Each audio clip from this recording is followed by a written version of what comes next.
আসসালামু আলাইকুম। আজকে কথা বলবো অনেক কমন একটা টপিক নিয়ে। বেসিক্যালি এটা একটা ছেলেদের প্রবলেম, যৌন রোগ জড়িত সমস্যা। এটা হচ্ছে দ্রুত বীর্যপাতের সমস্যা অথবা প্রি ম্যাচিউর ইজাকুলেশন নামে আমরা যেটাকে ইন্ট্রোডিউস করি। সো অনেকেই মনে করেন আপনারা যে আমার দ্রুত বীর্যপাত হয়ে যাচ্ছে, আমি কাঙ্ক্ষিত সময় পর্যন্ত ধরে রাখতে পারছি না, আমার ওয়াইফকে আমি স্যাটিসফাইড করতে পারছি না, এরপর আমি কি করব, এই বুঝি আমার জীবন শেষ হয়ে গেল। বাট কখন এটাকে আমরা আসলে ডিজিজ হিসেবে নিব, দ্যাট মিনস কতটা সময় পর্যন্ত আপনি ধরে রাখতে পারছেন সেটা একটা ব্যাপার, এবং কতটা দিন ধরে আপনার এই ধরনের প্রবলেমটা চলছে সেটাকে আসলে বুঝতে হবে। তাহলে আপনি বুঝতে পারবেন এটা আপনার দ্রুত বীর্যপাতজনিত সমস্যা নাকি অন্য কিছু। আমরা সাধারণত ডক্টররা বলি আপনি আপনার স্ত্রীর যৌনাঙ্গে আপনার যৌনাঙ্গ প্রবেশের 1 মিনিটের পূর্বেই যদি আপনার বীর্যপাত হয়ে যায় সেটাকে প্রিম্যাচিউর ইজাকুলেশন বা দ্রুত বীর্যপাত বলছি, কিংবা আপনি আপনার স্ত্রীর সাথে সহবাসের পূর্বে, দ্যাট মিনস আপনি আপনার যৌনাঙ্গ ইন্ট্রোডিউস করার পূর্বেই যদি আপনার বীর্যপাত হয়ে যায়, দ্যাট মিনস আপনার ওয়াইফের কাছে গেলেই যদি আপনার বীর্যপাত হয়ে যায়, সেক্ষেত্রে এটাকে আমরা বলবো প্রিম্যাচিউর ইজাকুলেশন অথবা দ্রুত বীর্যপাতের মতো সমস্যা। এই ধরনের সমস্যাগুলো যদি আপনার 6 মাস বা 6 মাসের অধিকতর সময় ধরে চলতে থাকে তাহলে এটাকে প্রিম্যাচিউর ইজাকুলেশন বলা যাবে। কিছু ব্যাপার বলে নিতে চাই। অনেকেই আছেন যারা আপনারা একটা লম্বা সময় পর পর দেখা যায় যে ইন্টারকোর্সের জন্য মিলিত হচ্ছেন, সেই ক্ষেত্রে কিন্তু প্রথমবার যখন আপনি মিলিত হচ্ছেন সেক্ষেত্রে আপনার দ্রুত বীর্যপাত হতেই পারে। অনেকেই আছেন যারা হয়তো বা স্ত্রী থেকে কিছুটা দূরে থাকেন, কাজের খাতিরে বা অন্যান্য কোনো কারণে হয়তো এক একজন এক এক শহরে থাকেন। সেই ক্ষেত্রে একটা সময় পরপর একটা হয়তো 2 সপ্তাহ বা 1 মাস পরপর আপনি আপনার সঙ্গিনীর সাথে মিলিত হচ্ছেন। সেই ক্ষেত্রে দেখা যেতে পারে যে আপনি যখনই আপনার সঙ্গিনীর কাছে যাচ্ছেন সেই ক্ষেত্রে কিন্তু প্রথমবার বা দ্বিতীয়বার পর্যন্ত আপনার এই ধরনের দ্রুত বীর্যপাতের মতো সমস্যাগুলো হতে পারে। কিংবা এমন হতে পারে যে আপনি মনের ভিতরে অনেক ধরনের এক্সাইটমেন্ট তৈরি হচ্ছে, আপনি আপনার সঙ্গিনীর সাথে আজকে রাত্রে মিলিত হবেন, এটা নিয়ে আপনি বিভিন্ন ধরনের কল্পনা করছেন, বিভিন্ন ধরনের প্ল্যানিং করছেন, এক্সাইটমেন্ট ফিল করছেন আপনার মধ্যে।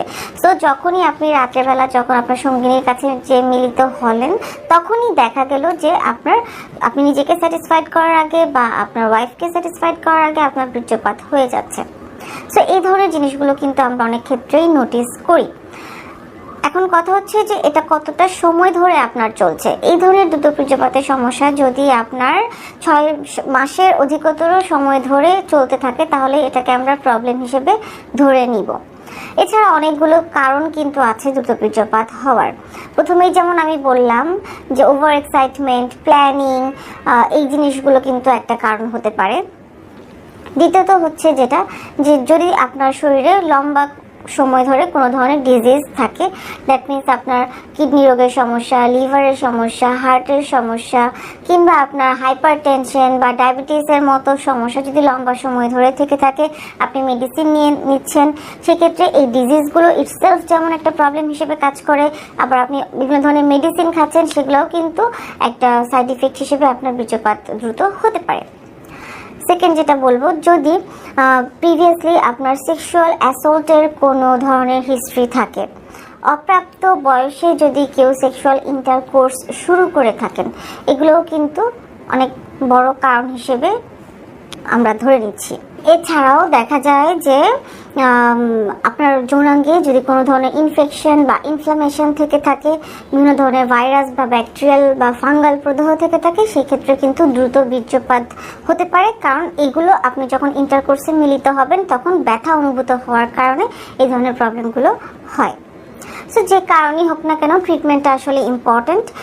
যুগ যুগ ধরে কিন্তু এই ধরনের প্রবলেমগুলো ট্রিটমেন্ট চলে আসছে, বাট আমি আজকে কথা বলবো আপনাদেরকে সাথে অ্যাডভান্স যে ট্রিটমেন্টগুলো আছে সেগুলো নিয়ে। যখন আমার কাছে পেশেন্টরা আসেন আমি সাধারণত কিছু ইনভেস্টিগেশনস করিয়ে নিই, দেখার জন্য তার হরমোনাল ইমব্যালেন্স আছে কিনা, কোনো ধরনের কোনো ব্লক আছে কিনা। এরপর তার ভাইটালসগুলো আমরা দেখার পর যেটা করতে হয় সেটা হচ্ছে যে আমরা সাধারণত পেশেন্টকে কাউন্সিলিং করি প্রিম্যাচুর ইজাকুলেশনের জন্য, এবং আমরা কিছুটা ফুড সাপ্লিমেন্ট পেশেন্টকে দিয়ে থাকি, কারণ যদি এনার্জি না থাকে এই ধরনের প্রবলেমগুলো কিন্তু অনেক ক্ষেত্রেই আমরা দেখি। এবং অ্যাডভান্স যে ট্রিটমেন্টটা আপনার এই প্রিম্যাচুর ইজাকুলেশনের জন্য সেটা হচ্ছে যে আপনার পিআরপি থেরাপি বা আমরা পি শট বলে থাকি এটাকে। এক্ষেত্রে আমরা পেশেন্টের ব্লাড কালেকশন করার পর এটাকে সেন্ট্রিফিউজ করে হোয়াইট ব্লাডটা এবং রেড ব্লাডটা আলাদা করে নিচ্ছি, এবং এই যে হোয়াইট ব্লাডটা, এই হোয়াইট ব্লাডের মধ্যে প্রচুর পরিমাণে প্লেটলেট থাকে।